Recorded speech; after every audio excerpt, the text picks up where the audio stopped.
और इस साल हमारा देश आजादी का 78वां स्वतंत्रता दिवस मना रहा है और इस खुशी के मौके पर दिल्ली टैक्स बार एसोसिएशन और हिंदी अकादमी दिल्ली के संयुक्त तत्वाधान में स्वतंत्रता दिवस के उपलक्ष्य में कवि सम्मेलन का आयोजन किया गया।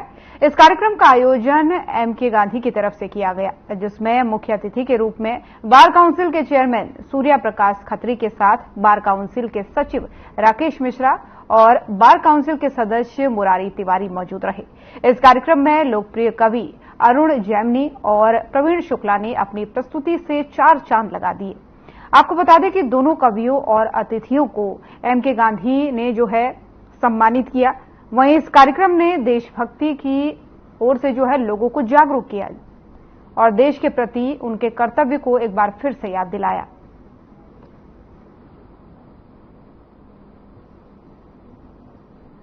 एमके गांधी सर मौजूद हैं, तो आइए उनसे बातचीत कर लेते हैं। सर, हमारा देश 78th इंडिपेंडेंस डे मनाने जा रहा है, इस अवसर पर क्या कहना चाहेंगे? मैं इस स्वतंत्रता दिवस के अवसर पर यूं कहना चाहूंगा, जिंदगी की 2 मंजिलें हैं। ये तो हम जानते हैं जिंदगी की आखिरी मंजिल क्या है, लेकिन उसके साथ साथ जो बाकी का जीवन है, हमारा जीवन इस सरकार की जिम्मेवारी है। हमारा जीवन कैसे लबरेज होना चाहिए, हमारी जिंदगी कैसे पुरलुत्फ होनी चाहिए, हमारी जिंदगी पुरनूर होनी चाहिए, ये सरकार की जिम्मेदारी है। जनमत जो इस देश में लोकतंत्र में कह देता है, वहीं सारा देश नतमस्तक हो जाता है। अब जो नई सरकार आई है, उसका ये ड्यूटी है कि अपने सभी सिटीजन्स का ध्यान रखें इस आजादी के इस महापर्व पे।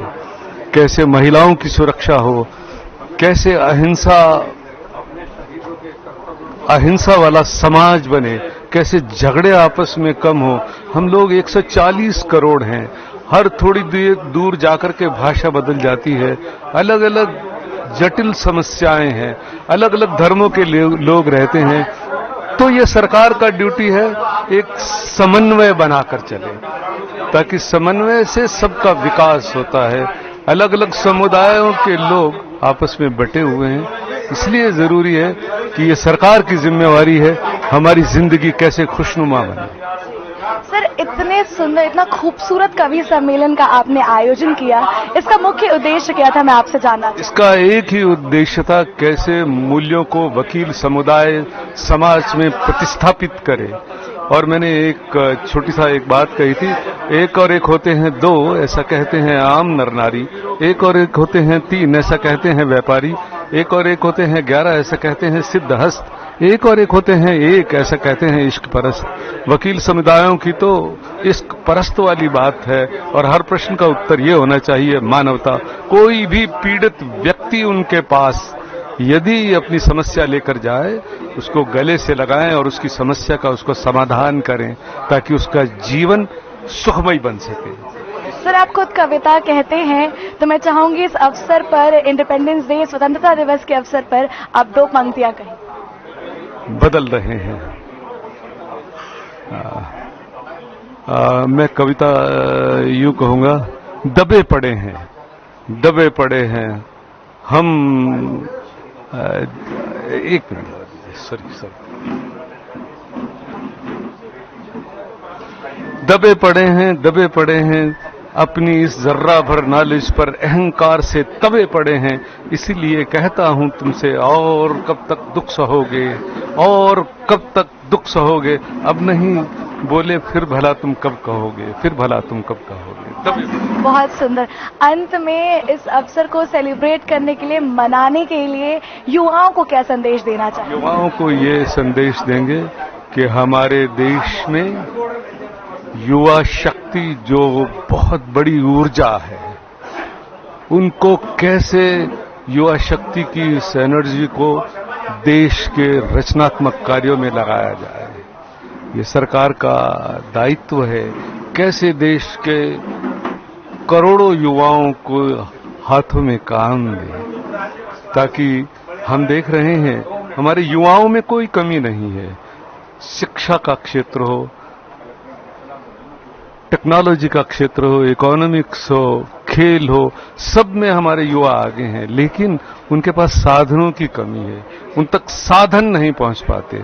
जब तक उनको अच्छी शिक्षा नहीं दी जाए और जब तक उनको बाकी सुविधाएं नहीं दे पाएंगे, कैसे देश आगे बढ़ेगा। तो मैं निवेदन करूंगा अपनी सरकार से, विभिन्न स्टेट गवर्नमेंट से और सेंट्रल गवर्नमेंट से, युवा शक्ति को, एनर्जी को ज्यादा से ज्यादा इस्तेमाल करें। उनको इस्तेमाल करने के लिए उनके हाथों में काम दें, रोजगार दें, ताकि हमारे युवा अपने हाथों में पत्थर न उठाएं। बहुत सुंदर sir, thank you so much. तो दर्शकों, हमारे साथ कवि डॉक्टर प्रवीण शुक्ला जी मौजूद हैं, तो आइए उनसे बातचीत कर लेते हैं। सर, हमारा देश 78th इंडिपेंडेंस डे मनाने जा रहा है, इस अवसर पर आप क्या कहना चाहेंगे? बहुत खुशी की बात है कि हमारी आजादी का 78वां हम अपना स्वतंत्रता दिवस मना रहे हैं और मुझे लगता है कि सारे ईद, होली, दिवाली, क्रिसमस सब अलग हैं, लेकिन ये उत्सव उन सबसे बड़ा है, क्योंकि इस दिन को प्राप्त करने के लिए न जाने कितने लोगों ने अपनी शहादत दी है, अपने प्राणों का उत्सर्ग किया है। तो मैं समस्त देशवासियों को अनंत शुभकामनाएं देता हूं। सर, एक कवि से सबसे खूबसूरत सवाल क्या हो सकता है कि 4 पंक्ति या 2 पंक्ति आप हमें आजादी के ऊपर कुछ सुना दें। बिल्कुल, मैं ये कहता हूं कि आन मान सम्मान मिटे, एक एक अरमान मिटे, जिस भूमि पर जन्म लिया है उस पर ही ये जान मिटे, अगर जरूरत पड़े देश को लाख बार मिट जाऊं मैं, मगर धरा से नहीं कभी भी मेरा हिंदुस्तान मिटे। तो हमारा देश आगे बढ़ता रहे और आने वाले समय में मुझे विश्वास है कि एक नया दौर शुरू होगा और भारत फिर से विश्व गुरु होगा। बहुत सुंदर सर, लास्ट में युवाओं को क्या संदेश देना चाहेंगे? युवा भारत की शक्ति हैं। इस समय पूरी दुनिया में भारत से ज्यादा युवा किसी देश के पास नहीं है। जितनी बहुत सारे देशों की आबादी है उससे ज्यादा हमारे यहाँ युवा हैं, और ये युवा वो हैं कि आज पूरी दुनिया में जितनी भी कंपनियां बड़ी बड़ी संचालित हो रही हैं, गूगल अमेरिका से चलती है लेकिन उस पर उंगलियां हमारे युवाओं की हैं। माइक्रोसॉफ्ट अमेरिका में चलेगा लेकिन उंगलियां हमारे युवाओं की हैं। तो कंपनियों में चाहे वो फेसबुक है चाहे वो है, लेकिन हमारे युवा पूरी दुनिया को संचालित कर रहे हैं। मैं युवाओं से ये कहूंगा कि इस संचालन को, इस एनर्जी को भारत की कंपनियों की तरफ मोड़िए, देश की तरफ मोड़िए। और जिस दिन युवा ये संकल्प कर लेगा कि हम डाइवर्जन करके माइग्रेशन को रोक के वापस लौट रहे हैं लोग, और अधिक गति से लौटेंगे, उस दिन विश्व शक्ति बनने की तरफ हम बढ़ गए हैं, वो और कम समय में हम अपनी मंजिल पर पहुंचेंगे। बहुत सुंदर बात कही आपने सर, बहुत अच्छा लगा आपसे बात करके, thank you so much. Thank you. तो हमारे साथ चमन कुमार गुप्ता जी मौजूद हैं, तो आइए उनसे बातचीत कर लेते हैं। बहुत बहुत स्वागत है सर पहले आपका। और सबसे पहला सवाल, हमारा देश 78th इंडिपेंडेंस डे मनाने जा रहा है, तो इस अवसर पर आप क्या कहेंगे? सभी देशवासियों को अपनी बार के एग्जीक्यूटिव तरफ से, तमाम हमारे मेंबरों की तरफ से, हमारी एग्जीक्यूटिव सबके लिए देशवासियों को 78th इंडिपेंडेंस डे की हार्दिक शुभकामनाएं।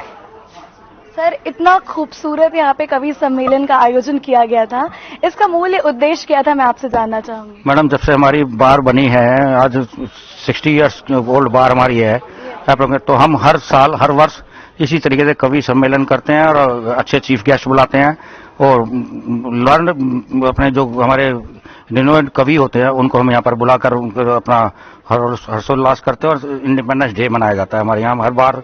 हर साल हमारे सारे फंक्शन हम बार के अंदर सेलिब्रेट करते हैं, मेंबरों को शुभकामनाएं देते हैं और उसके बाद रिफ्रेशर चाय पानी का इंतजाम किया जाता है हमारे यहाँ से बार की तरफ से। सर, इंडिपेंडेंस डे के अवसर पर अंत में युवाओं को क्या संदेश देना चाहेंगे, मैं आपसे जानना चाहूंगी। मैडम, सबसे बड़ा युवाओं के लिए मेरी तरफ से यही संदेश है कि जो हमारे प्राइम मिनिस्टर नरेंद्र मोदी जी 11वीं बार लगातार लाल किले की प्राचीर से ध्वजारोहण करने जा रहे हैं, उनका मेन उद्देश्य इस बार उन्होंने जो अनाउंस किया है विकसित भारत, वो विकसित भारत की जो नींव रख रहे हैं 2047 तक हमारे देश को विकसित भारत बनाएंगे। तो मैं चाहता हूं अपने युवाओं से सब इस उद्देश्य से इस विकसित भारत की परंपरा को निभाते हुए और अपना पूर्ण रूप से तन मन धन के साथ सहयोग करें, हमारे नरेंद्र मोदी जी का उनका कंधे से कंधा मिला के साथ दें और उनका बहुत हौसला अफजाई करें, जिससे कि हमारा देश विश्व में एक विकसित भारत कहा जाए।